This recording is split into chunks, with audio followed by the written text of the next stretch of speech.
Hello guys, welcome back to our channel. আজকে হচ্ছে Mahasaptami. So আজকে আমাদের রামপুরহাটের প্রত্যেকটা পুজো মণ্ডপ যাব এবং সে দুর্গা প্রতিমা আমাদের সঙ্গে ভিডিওর মাধ্যমে শেয়ার করব। সো আপনাদেরকে কীরকম লাগবে সেটা আপনারা কিন্তু কমেন্টে জানাবেন। আর সবাইকে জানাই শুভ সপ্তমীর প্রীতি ও শুভেচ্ছা। সবাই পুজোকে ভালোভাবে কাটান, সুস্থভাবে কাটান। তো চলুন দেখা যাক আজকের সমস্ত প্রতিমা দর্শন এবং মণ্ডপ দর্শন। So guys, let's go.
প্রচুর ভিড়, প্রচুর লাইন। রাত 12টা 1টা পর্যন্ত দেখবো। 12টা 1টা পর্যন্ত লাইন হবে।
ইকোনেস্টের ঠিক ভেতরেই এই রেস্টুরেন্টটা ওপেন হয়েছে।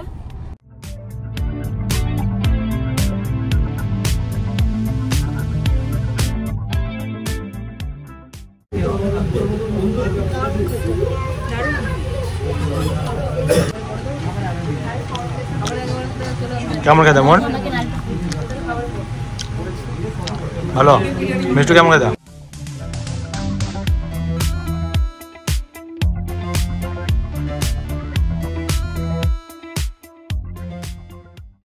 খাবারের ওয়েট করতে করতে খিদে পড়ে গেল। অনেকক্ষণ ধরে খাবারের ওয়েট করছি। একটা চিকেন ললিপপ খেয়ে বসে আছি। হ্যাঁ, চাইনিজ কম্বো অর্ডার করেছে। এখন আমার তো মনে হচ্ছে 1 বছর পর আসবে। মিষ্টু বলছিল কোরিয়ান কম্বো হলে ভালো হতো।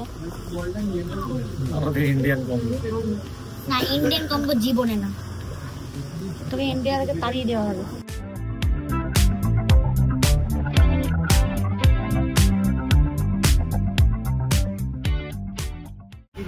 চিকেনটা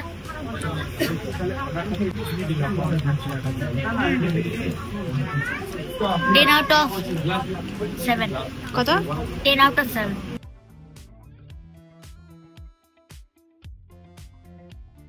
কেমন খেতে বলো? টেস্ট করো দিয়ে বলো। এভারেজ 5। চাউমিনটা 8। আমার পার্সোনাল কমপ্লিমেন্ট, আমার চিকেন পকোড়াটা একদম ভালো লাগেনি। চিকেন পকোড়াতে চিকেনই নেই, জানি না। নো চিকেন, চিকেন তো ভালো লাগেনি। মোটামুটি একটা অ্যাভারেজ ছিল। তো যাই হোক, ঠিক আছে। সো গাইজ, আমাদের পুজো দেখা কমপ্লিট হয়ে গেছে এবং খাওয়া দাওয়া কমপ্লিট হয়ে গেছে এবং রাত্রি এখন মোটামুটি 12টা বাজছে। সো আমরা ভিডিও এখানে শেষ করব। সো আজকে সপ্তমী আমাদের এখানেই। আমাদের সপ্তমীর ভিডিও আপনাদের কেমন লাগলো অবশ্যই কমেন্টে জানান এবং লাইক কমেন্ট শেয়ার সাবস্ক্রাইব করতে ভুলবেন না, অবশ্যই করবেন। So bye. Good night. Good night. শুভ সপ্তমী। দেখা হবে অষ্টমীর ব্লগে। এবার নেক্সট বারে দেখা হবে আবার। বাই।